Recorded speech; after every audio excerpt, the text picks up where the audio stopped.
mesmo. Bendita a luz que deu vida aos meus olhos espirituais.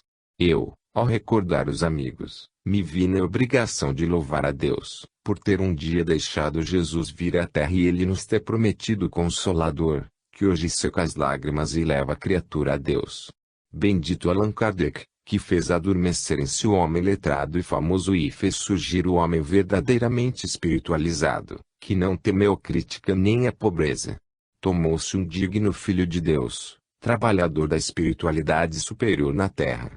Toda a espiritualidade louva o codificador, porque devido à sua inteligência, hoje o homem tem consciência de que é preciso esforçar-se para se ver livre da ignorância do materialismo.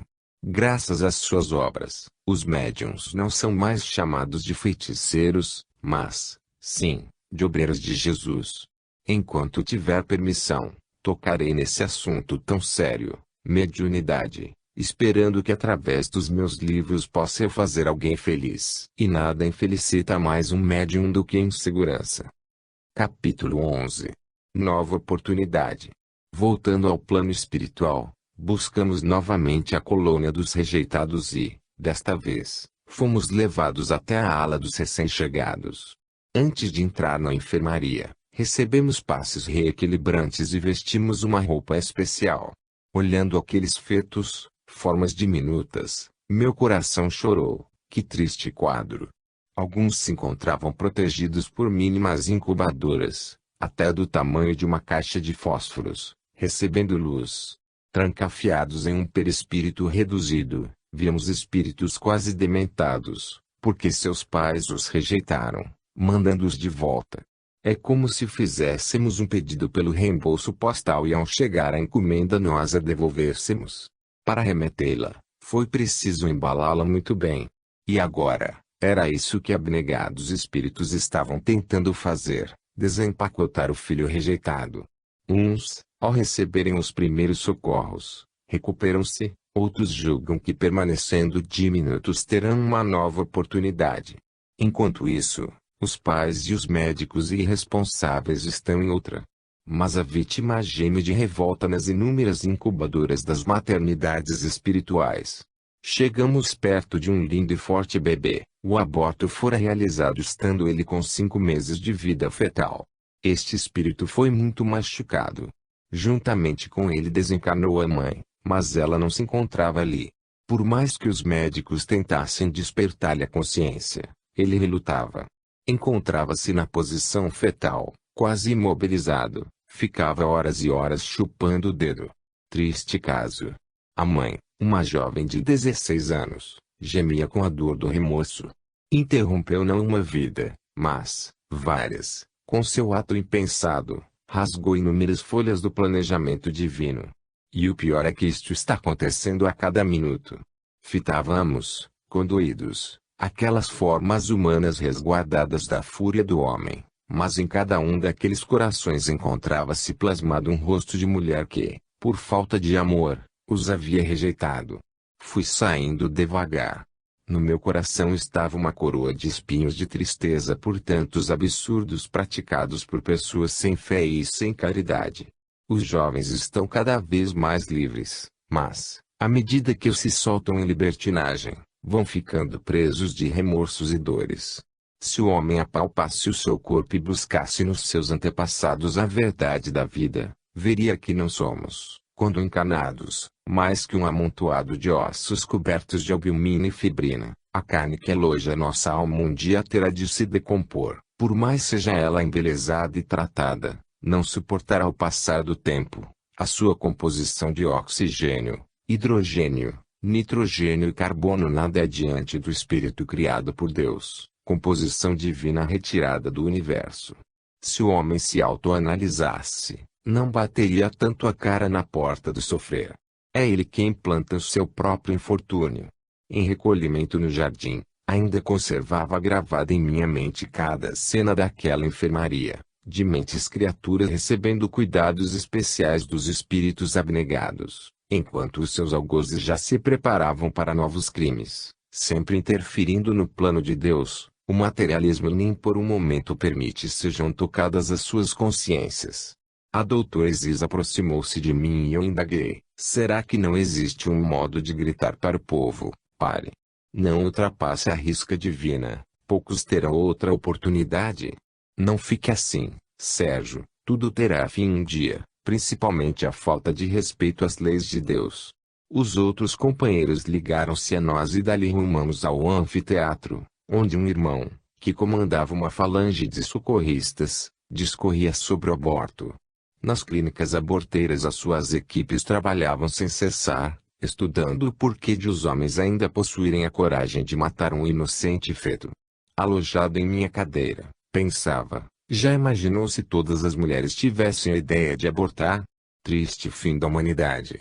O seguir, entrou o médico encarregado do socorro aos rejeitados. Cumprimentou a plateia e esta se iluminou com a luz da sua bondade. Esse espírito trabalha sem parar em prol daqueles que tiveram a viagem interrompida. Olhei-o com amor e pensei: que bom seria se todos fossem iguais a você. Infelizmente, há homens e homens. Iniciou a preleção, irmãos em Cristo. Deus, na sua plenitude de bondade, cria incessantemente e povoa o universo. O homem ganhou de Deus a vida e por ela terá de lutar. A vida é eterna, indestrutível, por ser obra divina, mas ela é dividida em etapas. Primeiro, passamos por vários estágios e ganhamos o paraíso, que é o universo. Em cada reino, o espírito adquire tendências que não podemos ainda chamar de experiências. Depois, levado até o esclarecimento, continua a escalada, sempre amparado por Deus, através dos seus ministros. Ao sair do reino animal, alguns homens não se despojam de alguns elementos desse reino. Mas não se justifica, já no mundo minal, o homem alimentar as reações de um irracional ao proceder como se ainda o fosse. Não mais se justificam suas atitudes grosseiras.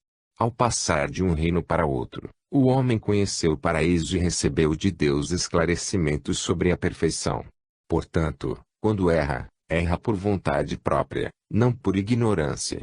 Deus matematicamente planejou a vida do ser nas suas escaladas evolutivas. Culpar Deus pelos fracassos é fácil, o difícil é assumir que somos seres sem conhecimento, sem Deus, fracos, covardes e inseguros, que precisam bater por medo de apanhar. A covardia do homem o leva a temer os fatos da vida sem enfrentá-los.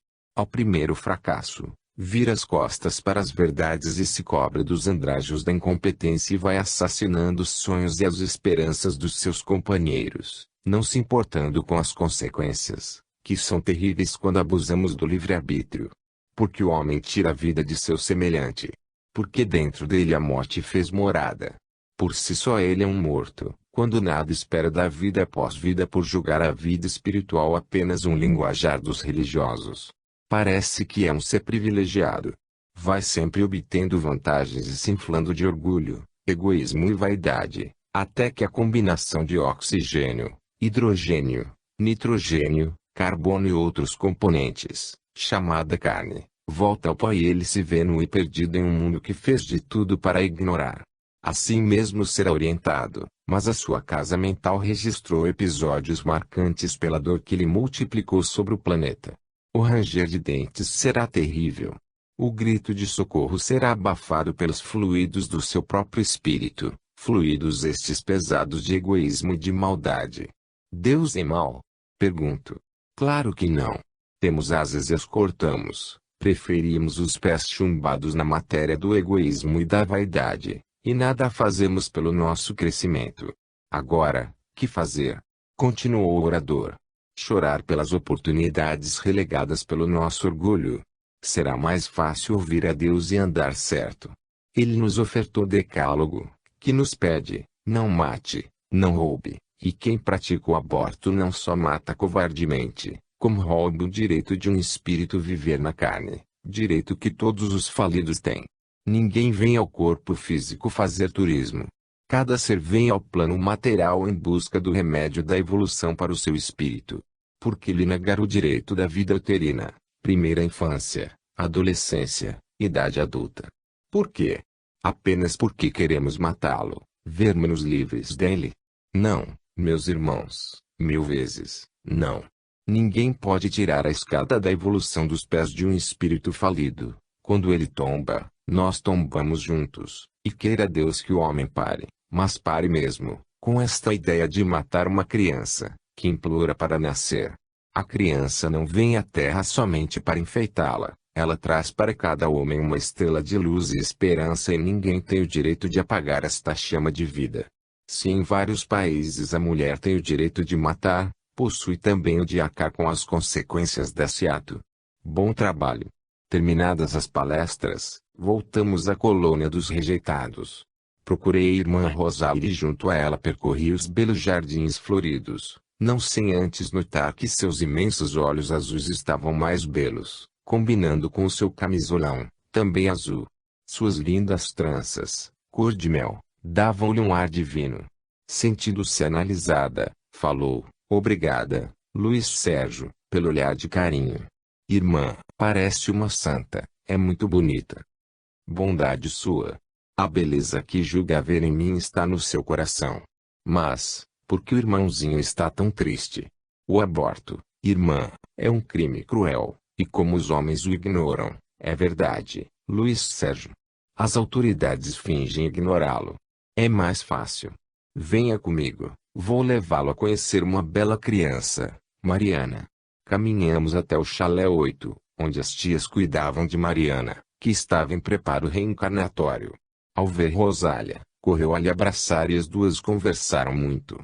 Rosália tentava convencer Mariana a reencarnar, mas esta dizia: "Para quê, senhora, se os meus pais não me querem?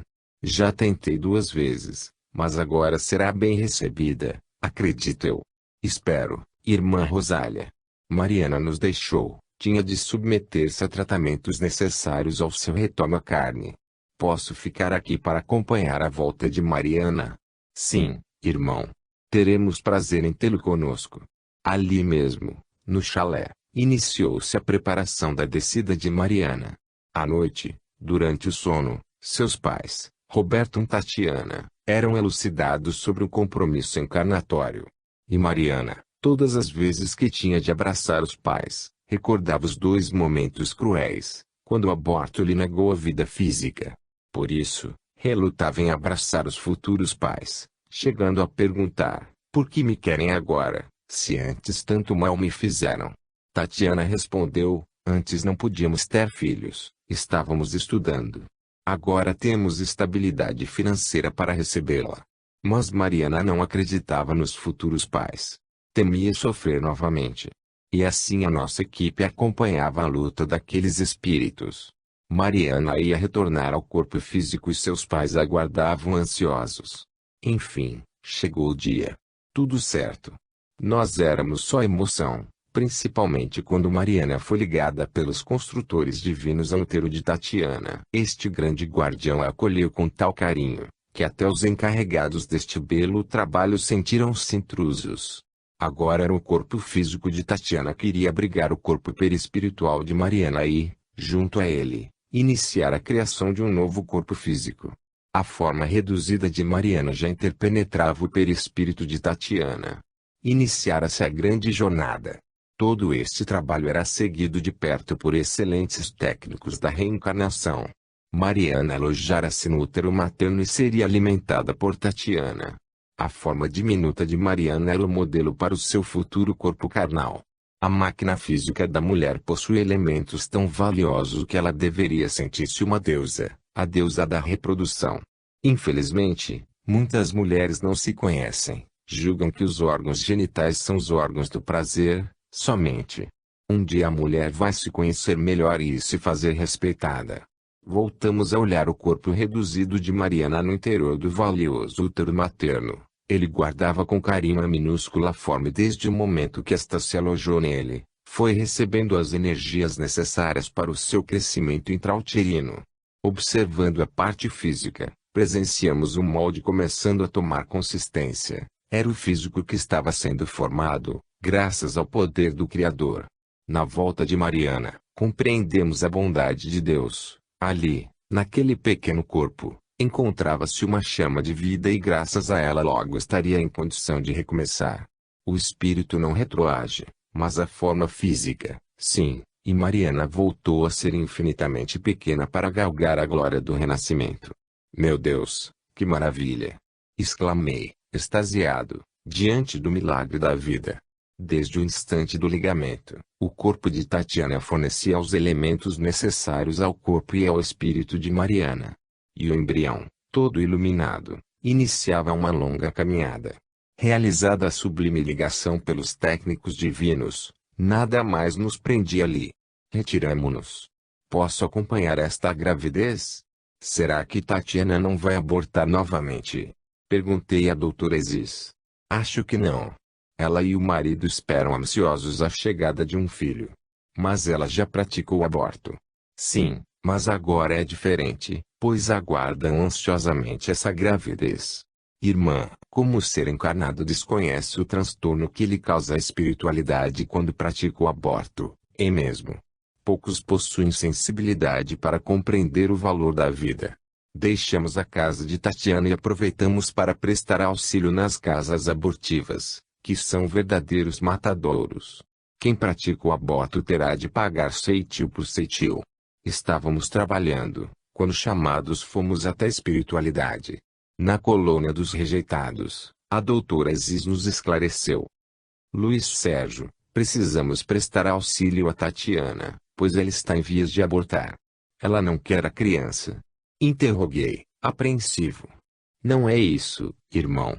Devido à violência dos 2 abortos anteriores, o cordão umbilical está apresentando um quadro que pode dificultar o andamento da gestação.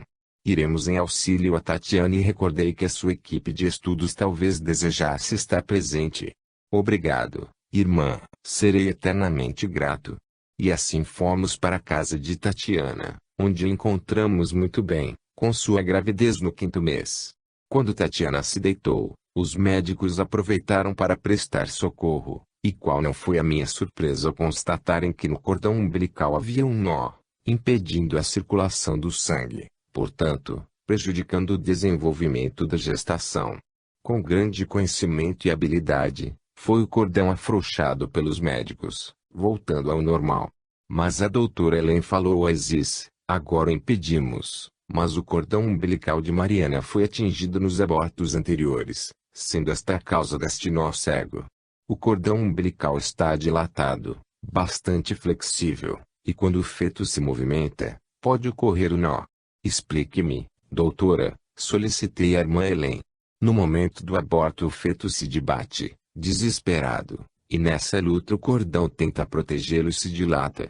Numa nova gravidez, ele apresenta esta anomalia, que põe em risco a gestação. Mas também pode ocorrer com mulheres que não praticaram o aborto. São crianças que não desejam reencarnar, e no esforço para se desprenderem do físico, afrouxam o cordão e este pode sofrer os chamados nós cegos, muito raros de acontecer naquelas que nunca abortaram, porém com certa frequência em mulheres que já passaram por essa experiência. Olhei Mariana no útero de Tatiana e fiquei contente por ela ter desfeito o nó umbilical que poderia interromper a gestação. Será que não ocorrerá novamente? Esperamos que não, e se acontecer, queira Deus cheguemos a tempo. Dali saímos e, com o coração repleto de preocupação, pedi a Deus por Tatiana e Mariana. Desejo, Senhor, vê-las unidas como mãe e filha. As lágrimas acariciavam meu rosto, mas o meu espírito confiava no poder de Deus. Capítulo 12. Banho de luzes. A máquina humana.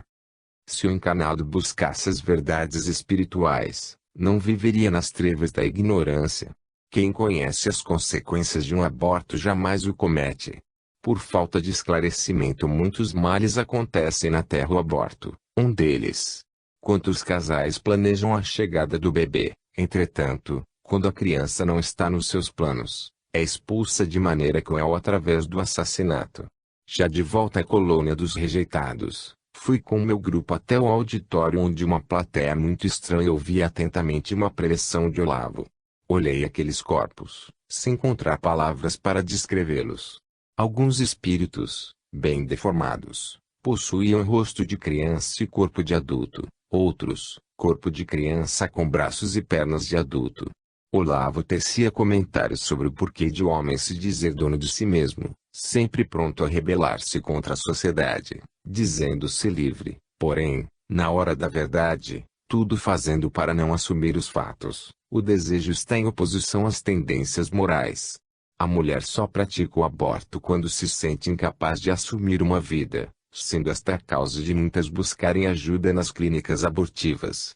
Mas os abortados precisam conscientizar-se de que o aborto é um ato físico e o espírito não deve ficar reavivando os fatos tristes que enfrentou.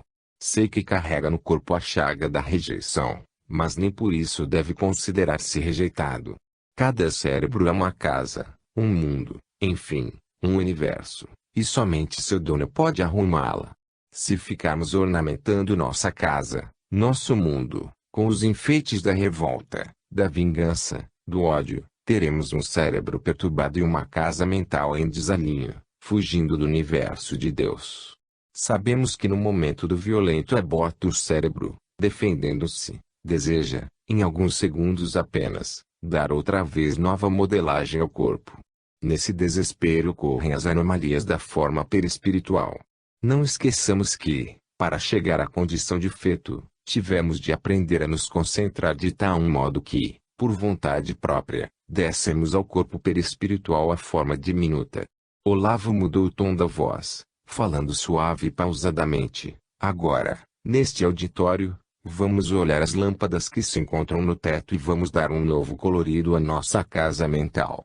Vamos, ainda, buscar no inconsciente o apagador e, depois de ter retirado da nossa mente os fatos cruéis já vividos, vamos fazer crescer a vontade da cura e plasmar com amor um corpo perfeito para nós. Vamos fixar as lâmpadas e agora, como se fôssemos pintores, tocar cada parte do nosso corpo, dando-lhe as formas das quais ele precisa. Estabeleceu-se completo silêncio. As luzes ganharam uma nova irradiação e todos aqueles espíritos, de olhos bem abertos, fixavam as lâmpadas para depois cerrarem os olhos e pouco a pouco foram moldando, cada qual, um novo corpo. Quando olhei novamente aqueles corpos, antes tão deformados, pude constatar que agora voltavam a possuir uma forma mais equilibrada. Olavo parabenizou-os. Conseguiram. De hoje em diante todos sabem que a chave da felicidade se encontra dentro de nós e que, para viver em paz, precisamos amar a Deus e ao próximo. Muitos não conseguiram conter o pranto, tal a emoção que os dominava, ao perceberem que a cura havia se operado. Terminada a sessão de terapia, vários enfermeiros foram retirando os irmãos. Não eram mais crianças, eram espíritos que haviam retomado a sua antiga roupagem perispiritual. Acerquei-me de Apple e indaguei: será que o ódio acabou? Acho que não, ainda terão de buscar novos tratamentos. Irmão, até que foi fácil o retorno à forma antiga. Sim, Sérgio. Pode ter nos parecido fácil, mas não sabemos quantas sessões de terapia eles tiveram com Olavo. Enquanto nós dois conversávamos, Olavo aproximou-se. Como passam, garotos? Graças a Deus, muito bem. Por que a visita? Desejam algo? Estamos aqui em estudo e ficamos boquiabertos com o que ocorreu neste recinto.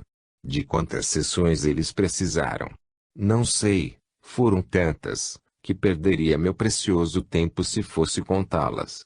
O importante é que cada qual buscou no interior da alma os elementos psíquicos adquiridos ao longo da vida uterina, procurando descobrir quais foram os acontecimentos que mais o marcaram, se a redução da forma física ou, principalmente, a violência da hora do aborto. O que faz para ganhar a confiança desses doentes, irmão? Acho, Luiz Sérgio, que eles enxergam em mim um defensor da verdade e notam a minha inquebrantável fé na razão. Além do mais, sempre gostei de crianças. Durante vários anos, quando encarnado, trabalhei numa clínica neurológica para crianças. Hoje usei o sono hipnótico, fazendo-os recordar as circunstâncias que deram origem às suas deformações perispirituais. Só isso foi feito, meu amigo. Eles voltarão a reencarnar através da mesma mãe.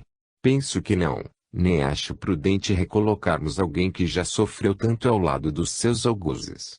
Pode parecer benéfico para ambas as partes, mas, como estudioso do inconsciente, Acho injusto tal procedimento. Foi gratificante observar a felicidade daqueles espíritos antes tão deformados. A violência na Terra, a cada instante, faz tombar uma vítima. Os anos passam, mas o mundo interior de cada homem não muda, talvez porque em cada ser exista um universo ainda com regiões desconhecidas da própria ciência. Sabemos que o irmão sofreu muito quando encarnado e o seu país vivia momentos difíceis. Como conseguia manter seu equilíbrio? Convivendo com desequilibrados, sentia-me um rei, mesmo com todas as dores por que passei, não só com os bisturis e os médicos, como também em ver o meu país dominado. A doença cruel, que ia corroendo-me pouco a pouco, era a companhia diária. Mas tudo teve um fim. Entretanto, a separação da pátria amada foi o pior. Sou um homem que sempre acreditou no ser humano e luta para que todos sejam felizes. Quando o inimigo batia à minha porta, eu via nele a outra face, aquela oculta dele mesmo. Graças a Deus, de ninguém guardei mágoas. Irmão, por que mulher pratica o aborto? Ela é levada pelos preconceitos internos. Pode explicar melhor? Sim, meu amigo. Por mais que a mulher se diga dona do seu corpo, ela ainda não conhece, e por não conhecê-lo, dele abusa. Quando percebe que não pode controlar a natalidade, a não ser através de métodos anticoncepcionais, vê-se incapacitada. Por mais que pretenda, não consegue ser sexualmente igual ao homem. Para dominar seu corpo, terá de lhe amortecer as funções. Ela me recorda os obesos, querem emagrecer sem parar de comer. No dia em que a mulher enriquecer sua mente, será dona de seu corpo. Diz-se liberada, mas é prisioneira dos preconceitos. Arraigada aos preconceitos do passado, continua a ser um objeto usado e descartado. A mulher inteligente obtém primeiro sua liberdade intelectual, depois a profissional, para depois fazer a escolha do que deseja realmente na sua condição de fêmea. Acredito mesmo que uma mulher inteligente e realizada profissionalmente jamais praticará o aborto. Quem o pratica hoje em dia são as mais jovens, por temerem as consequências dos seus atos. Dizem-se liberadas, mas as de hoje são mais retrógradas do que as de ontem, pois fazem e não assumem. Antigamente os jovens não cometiam tantos erros, pois às vezes que eram imprudentes assumiam o que faziam. Hoje, não. A juventude liberada está por demais medrosa. Também praticam o aborto as domésticas, que vivem para servir, mas não vivem felizes, e para elas um filho a mais é trabalho aumentado. Há também as mulheres de baixa renda que temem a gravidez, porque não veem meios de criar um filho. Portanto, encaramos o aborto como um fato social. A mulher só o pratica porque ainda se julga um ser pequeno. A mulher superior, equilibrada, não mata, busca nas fibras do seu organismo físico os elementos que poderão ajudar a sua alma no instante em que terá de viver este momento novo, porque o seu organismo está recebendo outra vida, um filho. Se esta mulher já está realizada intelectual e profissionalmente, acredito que jamais pensará em matar. Porém, a mulher objeto, que só serve de forma de prazer ao macho, esta mulher não lhe quer bem, é ser perigoso. Porque perigosos são todos os seres pequenos que rastejam sob os pés dos homens, e ela, na primeira oportunidade, usará o ferrão. Ela, a mulher objeto, não possui ainda a base do equilíbrio. Portanto, Luiz, todas as mulheres que abortam precisam fazer análise, ainda não se descobriram, algumas nem sabem o que é ser mulher. As verdadeiras mulheres possuem um instinto materno, elas são os grandes vultos da humanidade. Mas, Olavo, hoje, em alguns países, pratica-se mais o aborto do que nasce crianças. Tem razão. Nunca se viu tanta mulher sem comportamento, despem-se, drogam-se, prostituem-se, sem vacilar. Elas ainda julgam que a igualdade de direitos está no sexo e esquecem que as grandes mulheres e os grandes homens fizeram a história através da inteligência e do sentimento. Hoje a menina deita-se com o companheiro porque está na moda, e não por se completar nele. Resultado, homens e mulheres repletos de neuroses. Estou abismado, Olavo, sempre o julguei um defensor das livres atitudes, achando que o homem, para ser feliz, tem de fazer tudo o que julga certo. Pelo visto, conhece-me pouco. Sou a favor da liberdade da alma. Não acho certo, para livrar-se de algo, ficarmos prisioneiros de outra coisa. Isto é transferência de responsabilidade. Só devemos dar o passo se a perna estiver firme. Não sou adepto dos tombos, acho que o homem precisa ficar forte para saber andar, ou pular. Um bom psicólogo tem de ajudar o homem a se libertar das amarras, das neuroses, e não descartar uma, adquirindo outras. O sexo hoje é cantado em versos, fala-se de sexo como se ele estivesse exposto em uma vitrine, e não como se deve falar, de algo puro e natural, cujo respeito o homem ainda não lhe dá. O Senhor é contra a nudez? Jamais serei contra a nudez. Se ela fosse pecaminosa, nós não viríamos ao mundo nus. Só não é bom para a mente humana usarmos o nu como se fosse um aperitivo para ser tomado antes de qualquer banquete. O nu é uma das expressões mais singelas da nossa alma. Quando a veste de seda ou linho se desfaz, surgindo o corpo, fica defronte dos nossos olhos a máquina física, comandada por uma inteligência chamada espírito. Se nós, envergonhados, cobrimos as partes íntimas, é a nossa alma que não deseja se mostrar. Mas se caminhamos livremente, sem nos envergonharmos, é a nossa alma que já se despiu dos preconceitos e também confia nos olhos que a veem. Está vendo, Sérgio, não somos contra a nudez, somos contra as fantasias que o homem carrega na alma e que a fazem por demais maldosa. Mas chegará o dia em que na terra todos os homens irão se respeitar. Dizem os livros espirituais que o homem encontrará a fonte e, ao se banhar, conhecerá sua verdadeira personalidade. Aí, sim, a terra será composta de verdadeiros homens, os que já passaram por ela e souberam viver em espírito. O papo estava ótimo, mas Joseph veio buscar Olavo. Em outra ala sua presença era requisitada. Despediu-se, dizendo-me: Sérgio, fite bem o seu corpo, nele estão marcadas as partes importantes, e através delas é que nós paramos ou prosseguimos. O corpo é máquina, o espírito também, pois quando uma para, a outra comanda. Portanto, ninguém deve sentir-se incapaz. Deus ofertou-nos a inteligência para que não deixemos as nossas máquinas pararem por incompetência. Até mais. Capítulo 13. A mensagem de Deus aos duros de coração. Terminada a palestra de Olavo, fez-se pequeno intervalo, que aproveitamos para colocar o pensamento em dia. Estávamos fixando na tela mental os assuntos que gostaríamos de saber, se tivéssemos oportunidade de perguntar ao próximo orador, quando soou o sinal característico do reinício das aulas. Deu entrada no recinto um simpático senhor, aparentando meia-idade. A luz que dele partia era tranquilizante. Ao fitá-lo, nossos espíritos sentiam-se reconfortados. Sua voz suave ressoava na plateia, elevando-nos até o Pai. Que Deus, Criador e incriado de todo o universo, derrame sobre seus filhos as energias mais puras, para um crescimento espiritual que lhes trará paz. O homem, apesar dos chamados divinos, ainda reluta em abraçar Deus e o seu próximo. Por isso a dor e o desespero lhe fazem companhia. Mas como fazer para levar aos duros de coração a mensagem de Deus, mesmo sabendo que só ela nos pode curar? Quantos irmãos padecem de doenças terrenas, muitas contraídas por eles mesmos, devido à falta de conhecimento das coisas de Deus? Quantas criaturas dementadas buscam fugir da realidade, porque esta não lhes apresenta condições de uma vida fácil? A Terra vive momentos difíceis, a loucura apossa-se das mentes fracas e vazias e a ociosidade leva o homem a fugir da sociedade, que cobra de cada um uma atitude digna.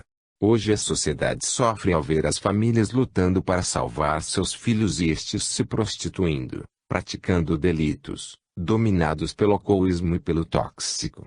Mesmo assim, os pais ainda temem aproximar-se de uma fonte de esclarecimento e luz, a doutrina espírita.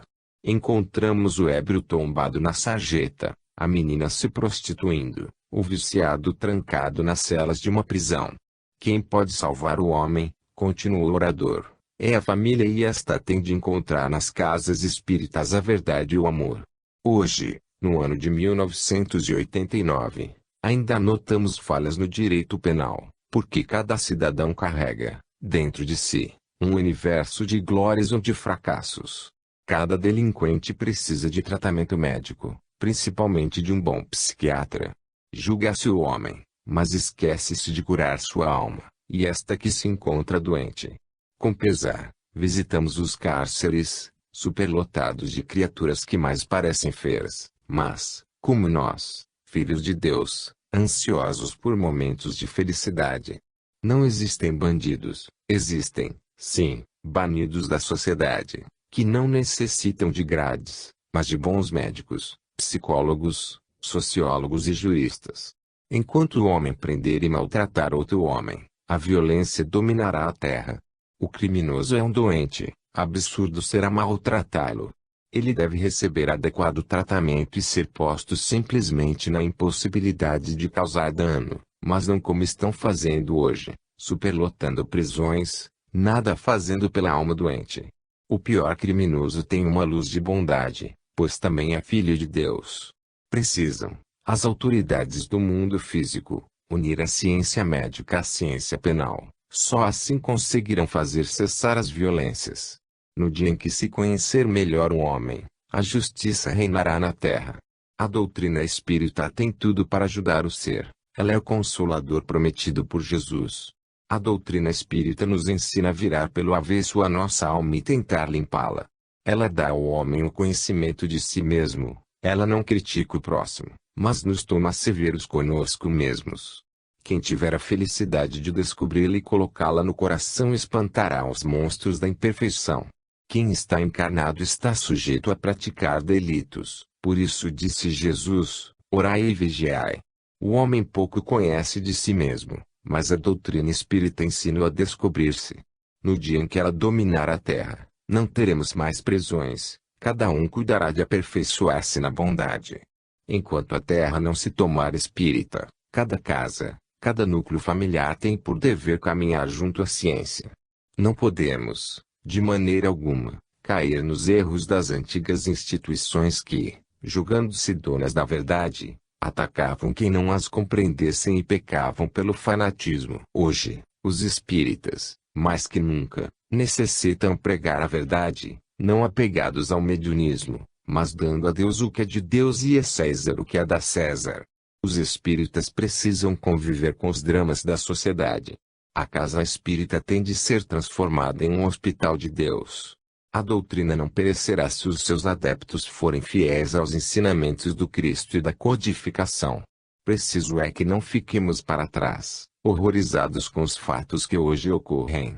Devemos enfrentá-los, usando os esclarecimentos evangélicos como escudo, sem jamais nos julgar sábios, ou santos. O espírita moderno precisa conviver junto aos sofredores, refletindo a bondade divina nos seus atos. Ele não precisa vestir-se de preto nem ter aparência fúnebre, só precisa adorar a verdade e lutar por ela. Hoje aqui me encontro enlaçando, com todos os presentes, o meu coração, em prol da humanidade, principalmente com todos os jovens que hoje fogem dos compromissos e buscam os vícios. Não os condeno. Apenas peço aos encarregados que os assistam, educadores ou pais, médicos ou juristas, que recordem que em cada homem existe uma alma que sofre e sonha, e que não é totalmente má, somente precisa de tratamento e amor. O jovem, ao se drogar, está em busca de algo, a mulher, ao abortar, julga livrar-se de algo que atrapalha. Ambos são doentes precisando de amor e esclarecimentos. Mas nem por isso devem receber de um espírito uma crítica secular. Eles precisam de nós e as casas espíritas precisam urgentemente esquecer um pouco os espíritos e dirigir-se aos encarnados. Eles estão necessitados demais. O centro espírita que fica prestando ajuda apenas aos espíritos sofredores e nada faz pelo encarnado está longe da sua tarefa.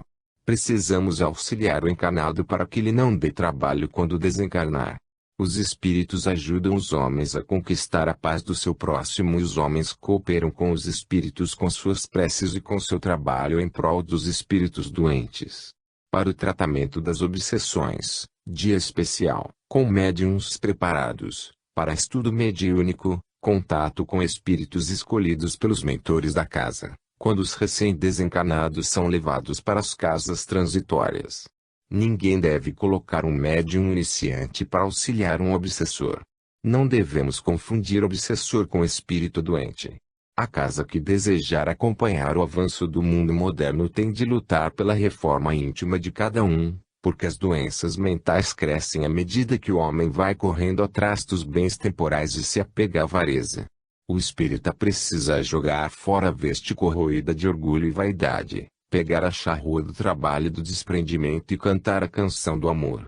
O espírita precisa conscientizar-se do real valor do espírito, para não cair nos erros das outras religiões, que se perderam e caducaram por ter desejado ultrapassar a privacidade do homem, tolhindo a sua liberdade.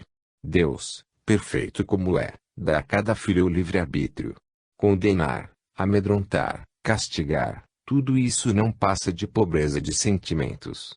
O bom espírita não atira pedras e, sim, flores, por conhecer a lei do retomo. Uma casa espírita precisa de pessoas capazes de lidar com os mais sérios problemas e atender a todos com solicitude, respeito, prudência e sigilo. Cada caso é um caso, as dores são dores, não importa como estão sendo suportadas. Ao termos contato com um doente, devemos demonstrar-lhe amor e carinho e, com cuidado, oferecer-lhe ocupação. Nada melhor que a terapia do trabalho para uma alma enferma. Não esquecer de incentivar no iniciante o estudo da doutrina, porque só ela pode nele incutir, para sempre, o extremado amor à verdade. Para um bom espírita não existem pessoas totalmente perversas, todos somos gênios do bem ou do mal, mas todos saídos da inteligência do Todo-Poderoso. O espiritismo é tão velho quanto a terra, mas graças a Jesus ele se consolidou nas suas pegadas de fé, amor e caridade.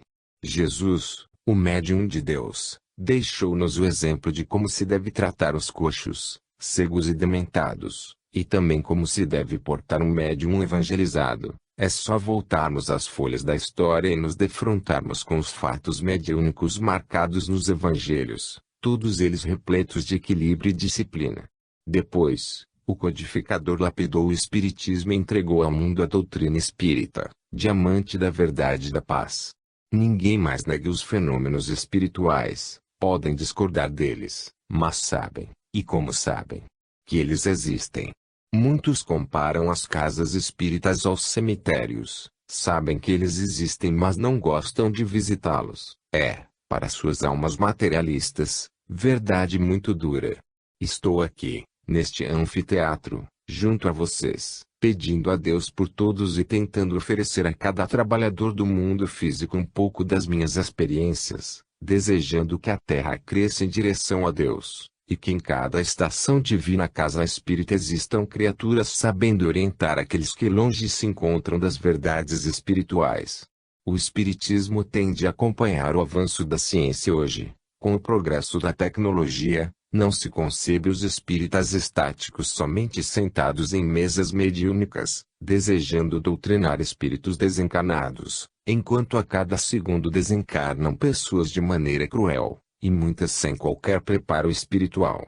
Devemos amparar a criança, o jovem, enfim, o ser humano, apresentar-lhes Cristo, não de maneira autoritária, nem fanática, mas vivendo cada espírita de um modo diferente da vida que vivem os homens apegados à matéria, longe da avareza, da bebida, do fumo e dos desvios sexuais. O espírita tem por obrigação tomar-se um ser evangelizado em casa, na rua e no trabalho, não usando as palavras para doutrinar, mas sendo um exemplo de vida para todos os que dele se aproximam. O espírita que só vai ao centro no dia de reunião de seu grupo está na doutrina, mas ela ainda não entrou no seu coração. Os mortos precisam dos vivos, mas hoje os vivos precisam uns dos outros para não morrerem de dor e solidão. Quem só frequenta os grupos mediúnicos precisa perguntar, na casa, onde ela está necessitando de ajuda e, nesta, devem existir grupos de trabalhos manuais, artesanato, pintura, teatro, biblioteca. O serviço social deve receber de todos os frequentadores um carinho especial. Casa sem caridade é casa sem alicerce. Médiuns espíritas, lutem por uma vida doutrinária e tenham a certeza que o Cristo está onde a mão ampara, cura e levanta. Que Deus nos abençoe, hoje e sempre. César. Aquela voz ficou por muito tempo em meus ouvidos. Quanta sabedoria! Só me retirei quando a pílula voltou-me à realidade. Sérgio, na enfermaria 8 teremos uma aula sobre aborto. Obrigado, amigo. Levantei-me e, juntos, dirigimos-nos até o local.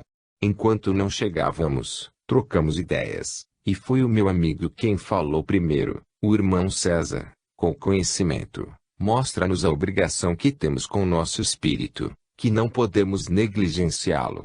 No caminho da evolução não existem atalhos, todos temos de lutar pela perfeição e todos estão propensos aos erros, sendo esta a causa por que nunca devemos censurar alguém. Recordo o irmão Jacó, na longa estrada das reencarnações, posso ter errado no passado, podendo errar no presente e no futuro. Por isso, a ninguém devo condenar. Pela palestra sentimos que em cada homem está um pouco de bondade e de imperfeição, mas todos precisamos do farol divino, a fé, a esperança e a caridade, para não nos perdermos nesta imensa estrada da vida. Devemos buscar no próximo a bondade latente em cada espírito, e tudo fazer para compreendê-lo, como sempre procuramos compreender e nos perdoar. Quando defronto com confrades espíritas tão duros no julgamento de irmãos, recordo que Jesus, perfeição divina, disse aos apóstolos: não vim para julgar e, sim, esclarecer. No dia em que os espíritas falarem menos e exemplificarem mais, veremos nos centros espíritas almas renovadas. A terceira revelação é a Arca de Noé, que veio à Terra esclarecer o homem sobre a morte e ensinar que todos temos por obrigação atingir o estágio do amor duplo, a Deus e ao próximo. Assim, chegamos. Os outros já nos esperavam na enfermaria. Havia vários espíritos. Algumas crianças estavam sentadas nas camas, outras pareciam dormir. Encontramos a doutora Isis, que mostrou algo que vira anteriormente muito me marcara. Alguns tinham o tronco de criança e a outra parte de adulto, outros, a mão direita de adulto, a esquerda de criança.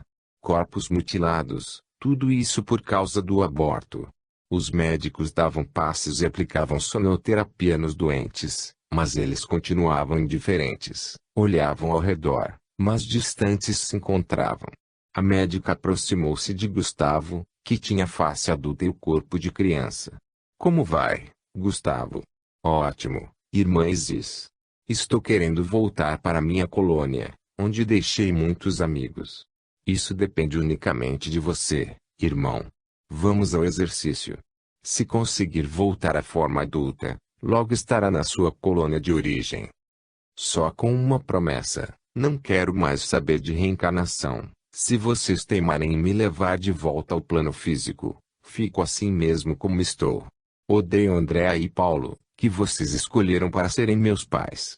Nisso, Jacó adentrou o recinto e foi se aproximando, dizendo: não quero acreditar que o meu amigo diga tão feia palavra, ódio, que um dia será retirada do dicionário. Todos nós o cumprimentamos em coro. Como vai, irmão Jacó? Muito bem, irmãozinhos. Só não estou melhor porque o meu amigo Gustavo está alimentando o ódio em seu coração.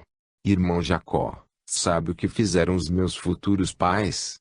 Assassinaram o corpo que ia me servir na terra e ainda me perturbaram o espírito. Sei disso, mas é o irmão que irá ajudá-los. Nada é melhor que um filho para dar aos pais lições que nem a vida paga. Gosto muito do Senhor, irmão Jacó, mas já decidi, não quero mais saber de Andréa e Paulo, só vim visitar você, não pertenço a este departamento.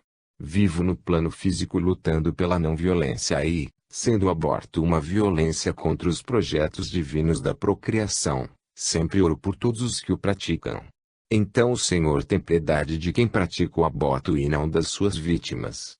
Gustavo, oro pela união de todos os filhos de Deus, principalmente os mais pecadores. E aquele que pratica o aborto é um ser que em nada crê, nem em Deus, portanto, é muito infeliz.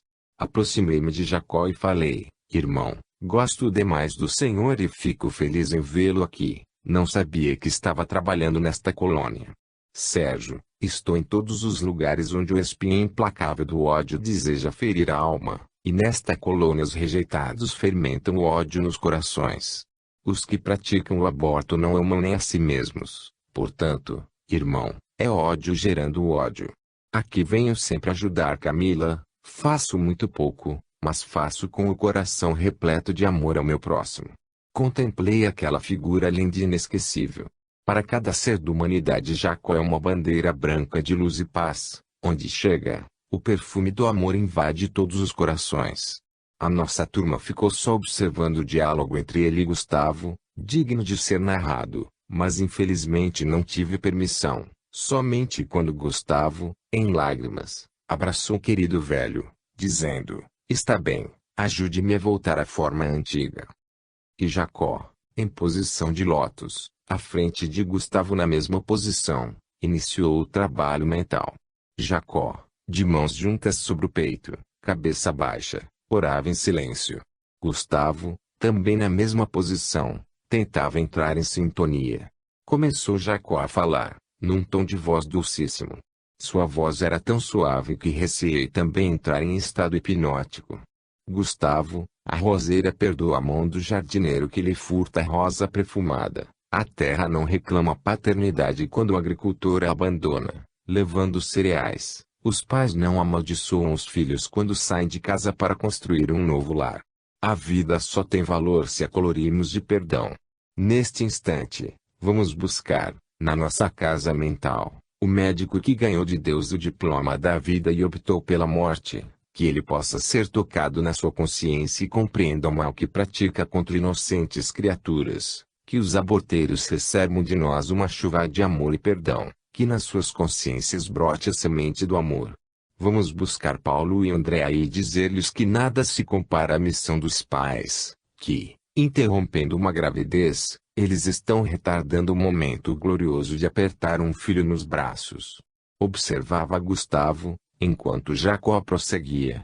Seus olhos pareciam divisar os momentos dramáticos do seu contato com o corpo de sua mãe. O olhar foi ficando duro. Jacó só falava em perdão. À medida que foi falando, Gustavo foi também relaxando e adquirindo um novo olhar, menos vago e mais lúcido. Eu estava emocionadíssimo, mas tinha de fazer muita força para não atrapalhar o trabalho. Jacó acrescentou: mantenha o pensamento em Deus, firme nele os seus propósitos e busque recordar-se do seu corpo na forma adulta, sem deformação. Busque o Gustavo homem ou Gustavo criança, irmão. Em poucos segundos Gustavo se nos apresentou um belo jovem de seus 27 anos, não saíra da posição inicial, apenas crescer ali na frente de Jacó, recebendo farta carga magnética não só do irmão Paz, como de todos nós que ali estávamos. A operação foi longa e me pareceu complicada, tanto que para realizá-la contamos com Jacó, que na última encarnação foi um líder hindu, conhecedor do magnetismo humano. Gustavo, de tanto esforço, caiu desmaiado, sendo socorrido pelos enfermeiros da casa. Afastamo-nos. Olhei para o irmão Jacó, que parecia estático, nenhum músculo mexia, mesmo com o reboliço do momento, nós saindo e Gustavo sendo socorrido. Desejava muito falar com ele, mas a porta fechou-se e nós tivemos de seguir os nossos instrutores. Assombrado com o que presenciara, perguntei: ele sempre faz esse trabalho?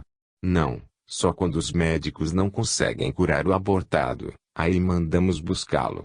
Como os encarnados nada conhecem do plano espiritual, não sabem o trabalho que dão ao praticarem atos contrários às leis de Deus.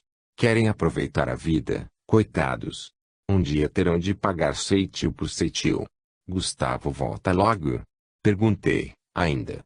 Não.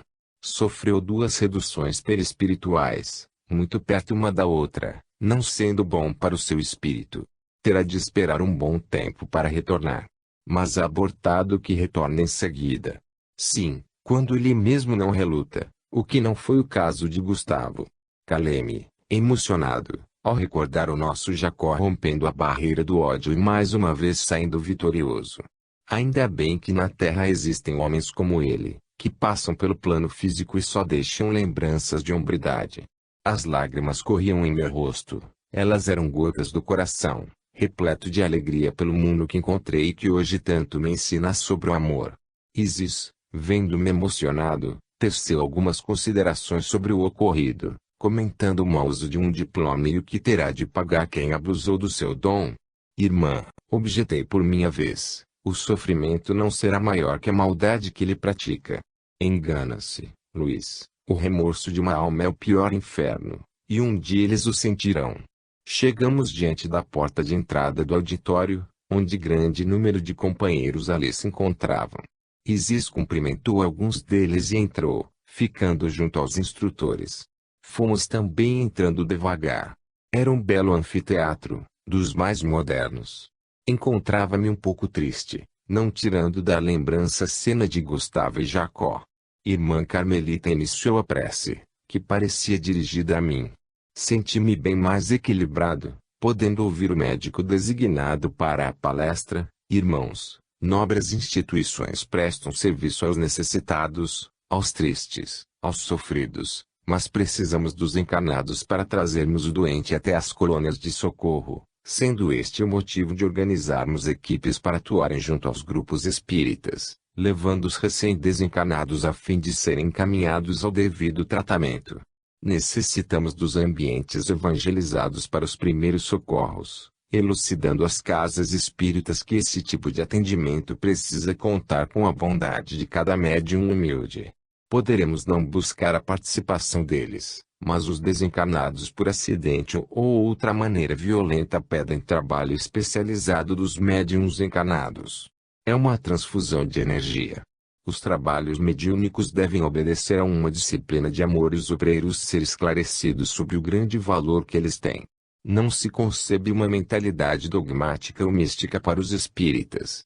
Todos os que efetuarem um trabalho no mundo físico devem orientar seus companheiros sobre o real valor dos trabalhos mediúnicos e estes, no momento, precisam ser de ajuda aos recém-desencarnados. O homem está desencarnando mal, sendo esta a causa dos nossos cursos.